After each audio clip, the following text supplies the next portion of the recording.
I'm so happy to see everyone. Thank you so much for coming tonight. I'm so super psyched. Welcome. It's October. We're all in busy season. We're all running around doing crazy things. Kids, life, everything else. A few things to catch you up on, and then I'll get right to the star of the show. First of all, thank you to Holly, who's right there, and her husband Matt, who built Sedona Beer Company, which we love. And so happy to support them in any way that we can. There's a few things going on. Number one, next Tuesday night at the council meeting, they're going to discuss the transit plan. Wednesday. Oh, Wednesday, sorry. Doesn't it usually Tuesday? The Tuesday is the update on SIM. Oh boy.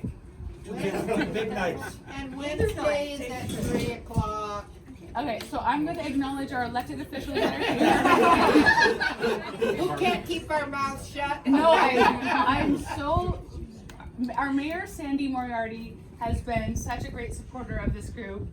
I'm so glad you're here. Thank you. Our council people, Jessica Williamson and Scott J. Blau, have also been so supportive of everything that we've done. So thank you so much for coming. Thank you. Next week is the discussion of the transit plan. It's very ambitious. It's very expensive, but it involves getting people out of their cars and into shuttles, both visitors and residents. So I want to get on a shuttle and go to the village for dinner and have someone drive me home. I want to get on a shuttle and go to the canyon and go to Slide Rock and not have to drive. So it's super important. If you'd like to come and show up and participate, Holly is the head of our civic engagement committee, and she actually shows up for all the council meetings. And she actually speaks. And so if you have any thoughts or ideas on the transit plan, please let me know. We met with the city in August about the bike and pedestrian path. They're working hard and having meetings actually with the maps, drawing the routes, and hope to have a public meeting by the end of the year. What else can I tell you?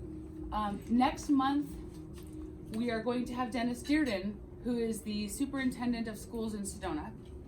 And not everyone in XYZ is a parent, but if you care about young people in Sedona, then, and you might have kids or you might never have kids, we can't even dream of having members of generations X, Y, and Z stay here or move here if we don't discuss the school system. So, I'd like to thank Omar Kenny,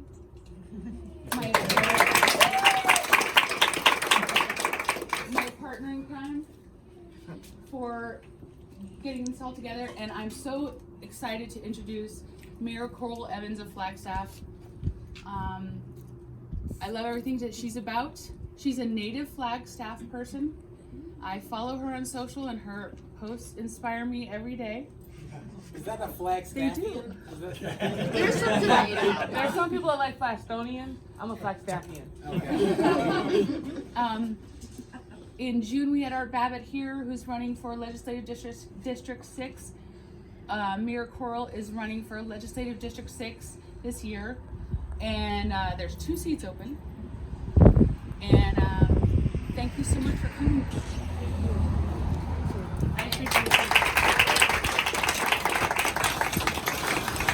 So first of all, I just want to say thank you all very much for being here tonight.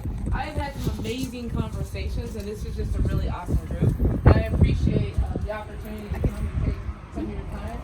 I'm going to start off with a story because I want to put things into perspective first. Then talk a little bit about my campaign, and then I love questions. So I would love to take questions from you all and find out what you care about, what you're interested in. But the story I'm going to start out with has to do with a single parent, a mom. who was disabled, had been a school teacher, fell and broke her back, and ended up having to come home with 2 kids. And she ended up living in public housing. So the projects, that type of a situation. And what was very interesting is that those kids had the opportunity to go to a public school to get an education. And within that community, there were people who were like, hey, do you need food? Do you need clothes? Do your kids need a mentor? There was people that were interested in the success of those children. Those kids went and got their first job when they were 13 because they wanted to help the mom with the household expenses. And again, there were people helping all along the way. Do you need a scholarship to go play ball? Do you need books for school? Things like that. And those kids grew up to be successful. The oldest kid was a boy. There were twins. And he became a medical doctor. And he's down in the Phoenix area with 5 different clinics, making sure that he's giving back to the health of individuals. The girl went on to teach school, taught GED, ESOL, English for Speakers of Other Languages, and adult education. Also went on to own a small business that she named after her daughter, Destiny. And now that daughter of hers is 26 and they run the business together. She also went on to run a nonprofit that has won numerous awards, and they focus on small business ownership as a way to break generational poverty. She also became the mayor of the city of Flagstaff. That's my story. Very impressive.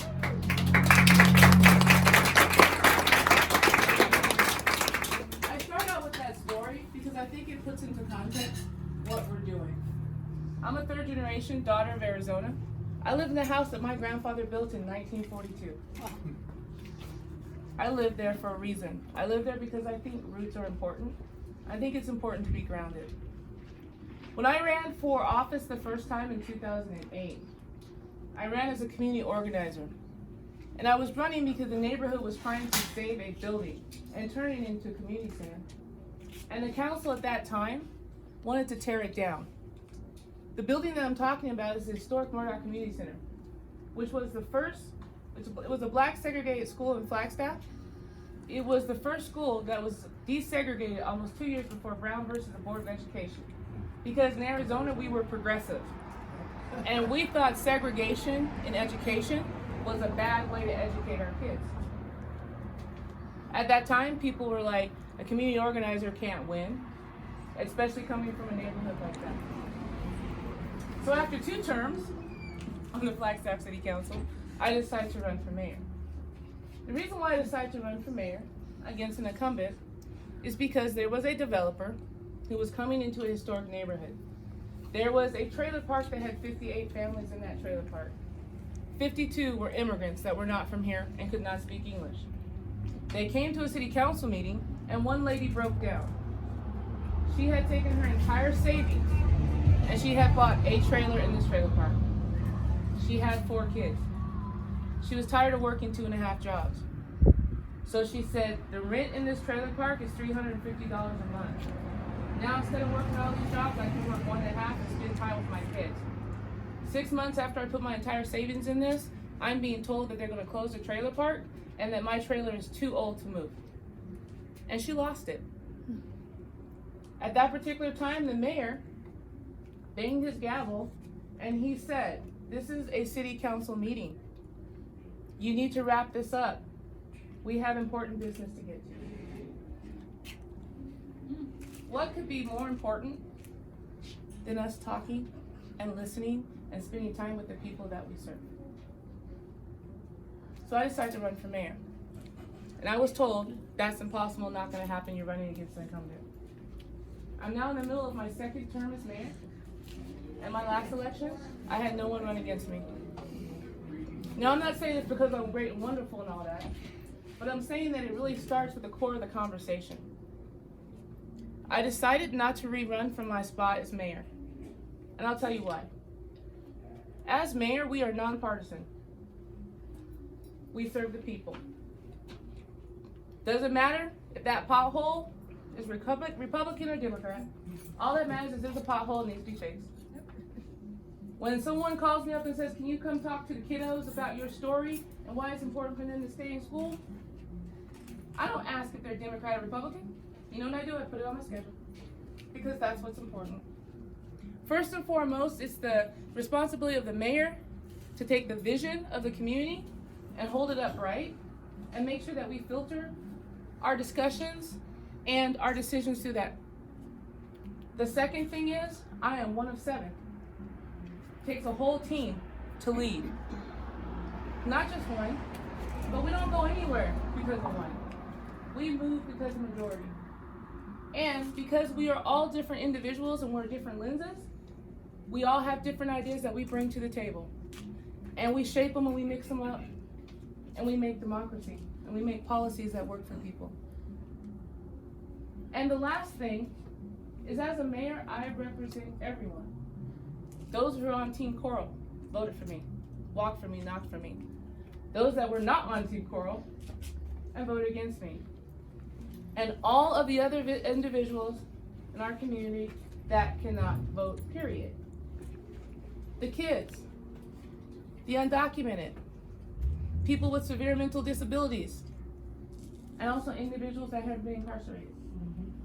They all make up our community, and they all should have a seat at the table and get an opportunity to talk. So, when I stepped back as mayor and I looked at what was happening statewide, we need to change this. One of the major issues with our state government is that you have maybe 5 or 6 people who actually came from municipal level government. We're busy having people manage and run our state that don't understand what it is to serve. And we hear this phrase that we need to operate like a business. Without a doubt, I think that your time is valuable. We need to make sure that we're using it efficiently and effectively. Without a doubt, we all work hard for our money. So when it comes to tax dollars, we need to make sure that we are using those tax dollars efficiently, correctly, and the way that it needs to be used. I have an MBA and an undergraduate in business management. I'm currently working on a PhD in sustainability education. But I will ask you guys a question. All the business owners that are here. What is the return on investment of a city library? Huge.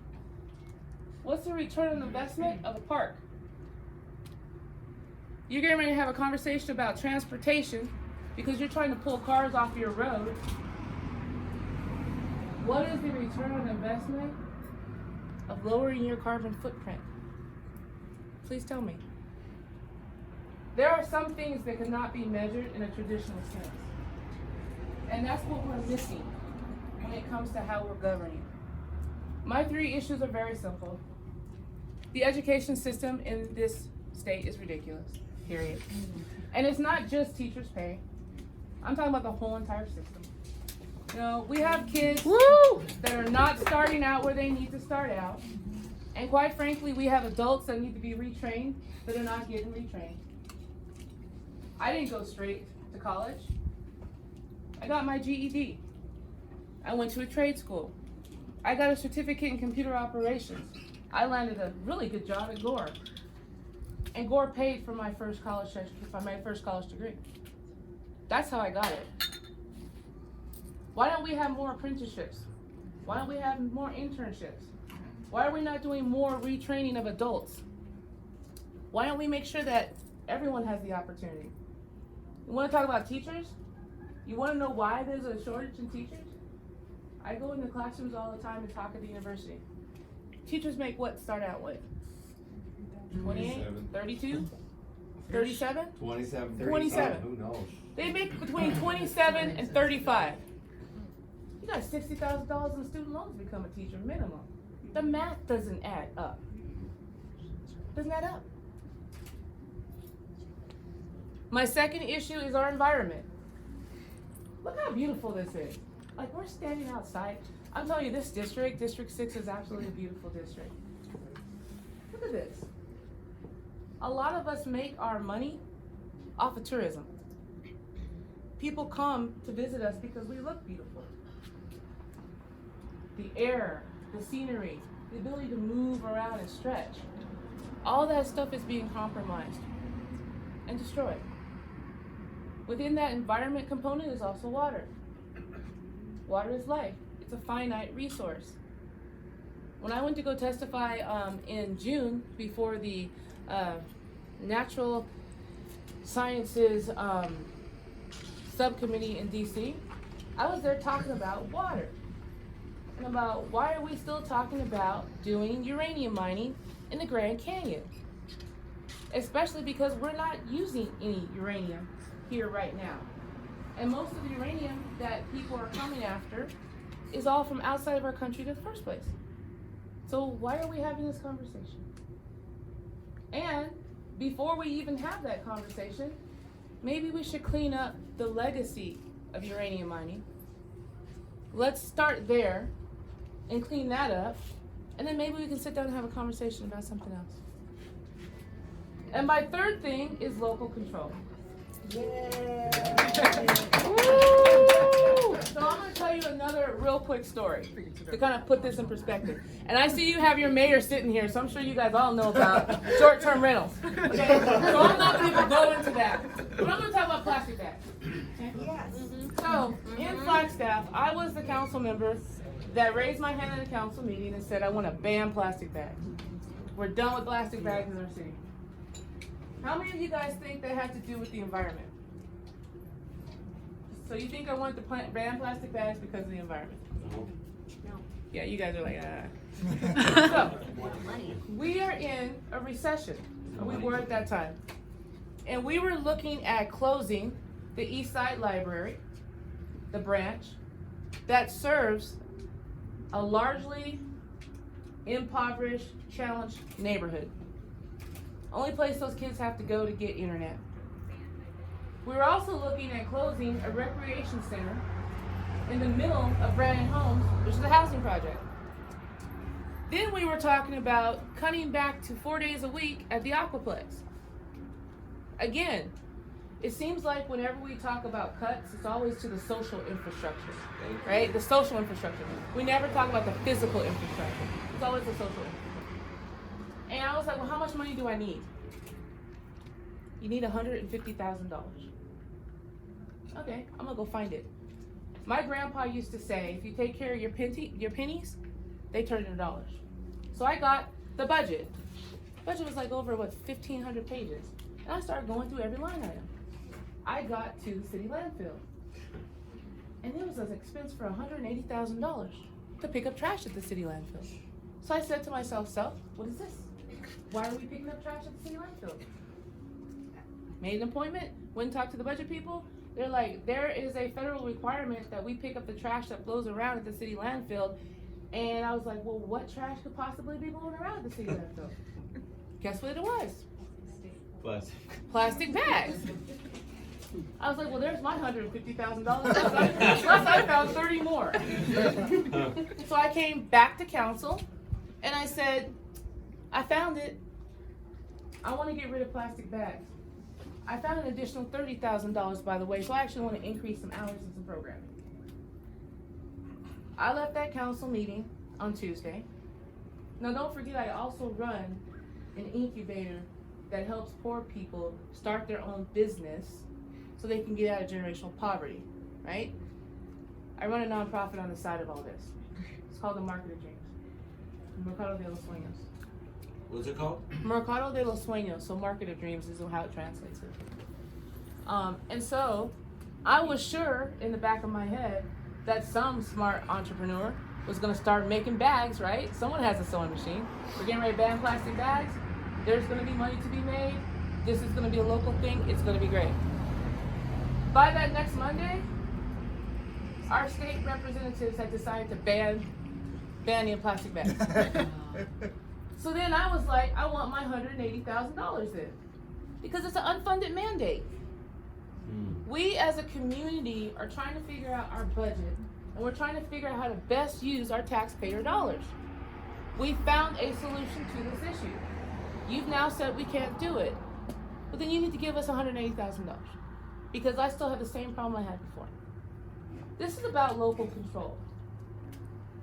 You all know in Sedona what it is that you'd like to see. I know I work with the Greater Arizona Mayors Association with Mayor Sandy, and I know we have discussions about short-term rental. Our major issue is that we're preempted.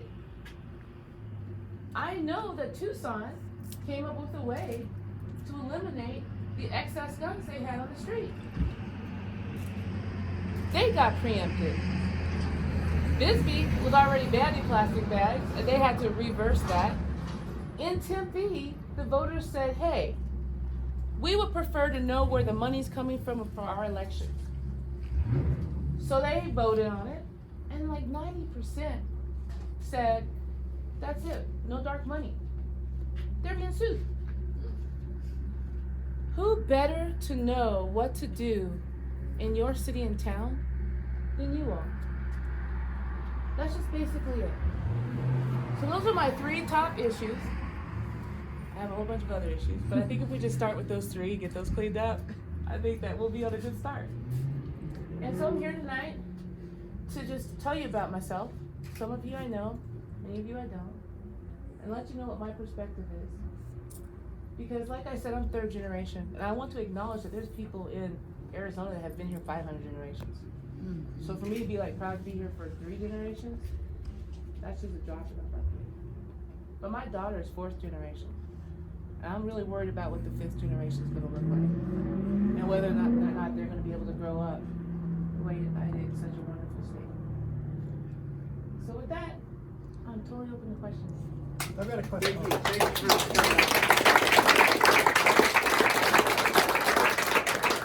I have a question about exactly that. So you talked about the importance of roots, and I'm sure everyone here agrees with that. And Arizona is a special state where a lot of people are moving in, right? So there aren't those roots yet.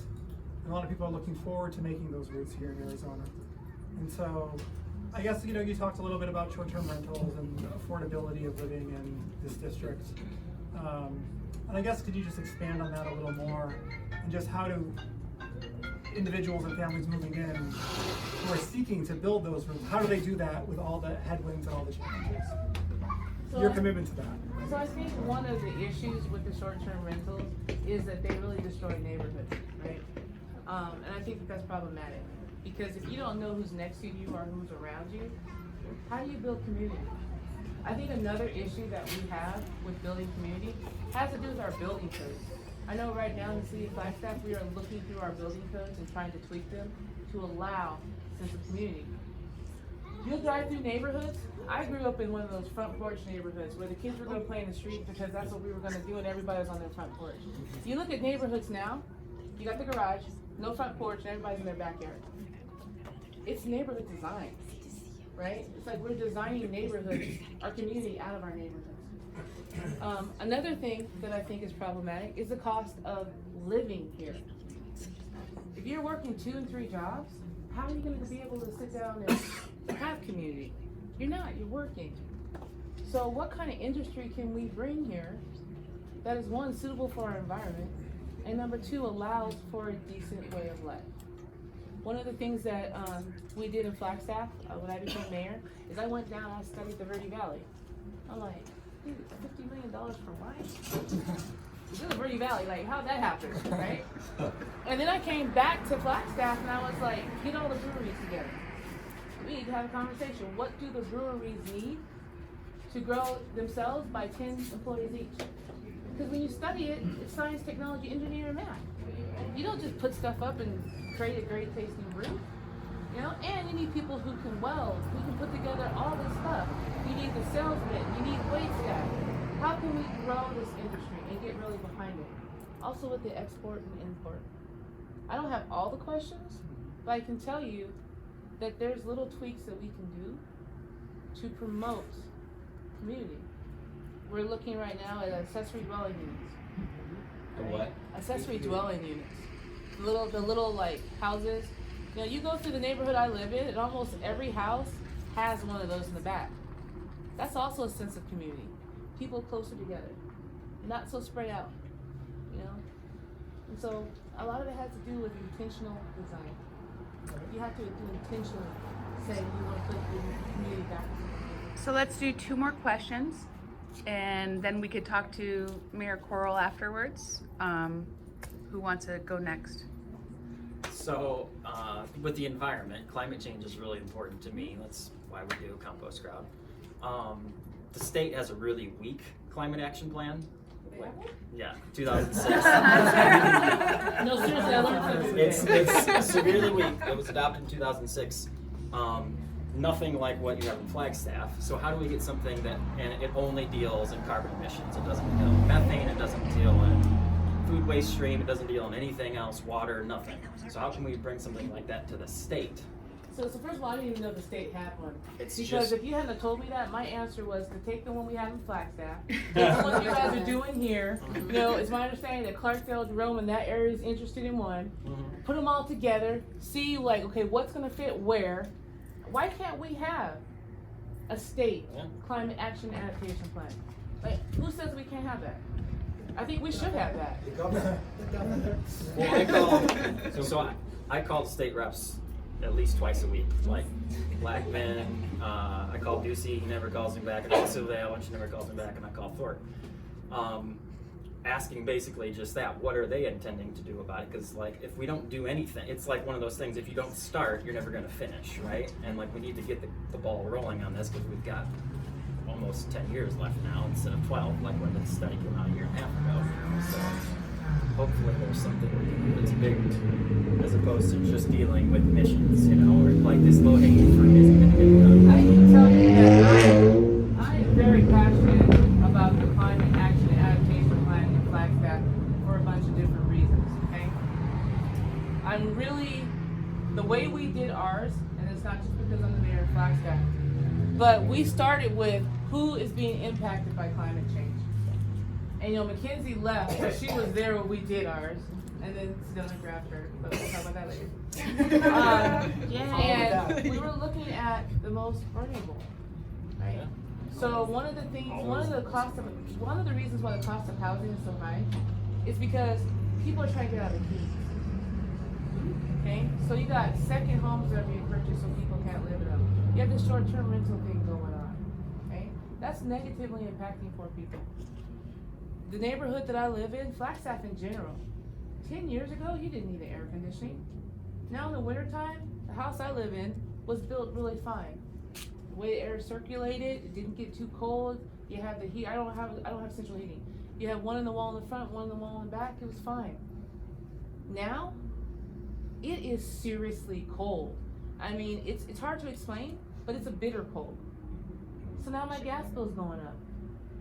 This summertime, I never had an electric bill. Never. I look at my electric bill, I'm like, what is going on? You know what's going on? We have fans now. You have people that are like, okay, well, we can help the seniors out by getting them a unit to put in their window. That costs money. When you talk to them, they're like, now we have high heating bills and we have high electric bills. We need to get a grip on what's going on with the environment. We had no monsoons this year. 0. Yet for some reason, it snowed a whole bunch in May. I'm not saying I'm a scientist. I want to be very clear, I am not a scientist. But I know growing up that the Rio Flag used to run every day because I played in it. I know my daughter did not have the ability to play in the Rio Flag because it doesn't run like that anymore. I know Mormon Lake had water in it. I know Mormon Lake does not have water in it. I know I used to come up and down the road all the time to Sedona. The rocks actually used to be a little bit redder. Probably because they were wet. There's an issue, and I don't understand why we can't address it at the state level. So I hope that answers your question. But Did you have one, colleague? But you. Okay. First, thank you for supporting Breweries and Flag. The Flag 7 up there is something else, and they're like our big sibling breweries. And I want to bring it way back local. I don't know if you were on Flag Council when you all decided to pay your council members or not, but what did it take to get the community to agree for your elected officials to be paid so more people had access to run?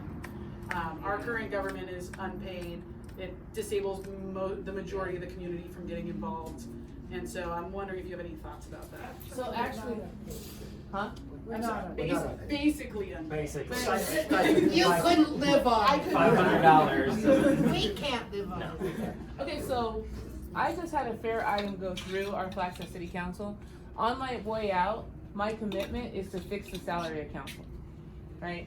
I think a lot of times the reason why current council members don't talk about it is because when you start talking about it, people assume you want a raise, and no one wants to give their government a raise, which is why I don't talk about it. I'm like, I'm leaving. So I want to talk about the fact that we do not make even minimum wage, okay? And so what we have set up in Flagstaff is we have a commission that has 5 chairs from our citizens commissions, planning and zoning, water, I don't know, I can't remember the top 5, right? Parks and Rec. And yeah, Parks and Rec. And then we had like 2 members of the public, and they do an assessment on the salary. And we were at something like 12, I think it was 12,000 a year. And that committee decided to take it to 24. I think the mayor was at like 28. It took the mayor to 32. Yeah, 32. And so the current council did not get that because you can't do anything for yourselves. But the council that came in got that. Well, I'm telling you, no one can live on that. They just can't. And so what you have is you have people who either have a business that allows them to step out and go do council work, or you have somebody who's retired. You don't get the people who are actually impacted by the issue because they can't afford it. And so I brought it up and I said, you know, on my way out, we can fix this. So we just changed our ordinance that sets that commission. That commission was only supposed to be set every other year. So now we can set it anytime we want to. And now we're getting ready to have a conversation about the entire office of the city and council, I think in like January. And so what I'm looking at is, one, we need to be paid a fair wage. Because we are public servants, but when I go to Fry's or Sprouts to get vegetables, I don't just show them my little, hey, I'm a public servant, and they give me free food. That's not how life works, right? So I'm like, we need to get paid a fair wage. Number 2, it also has to do with access, for example, to like a car.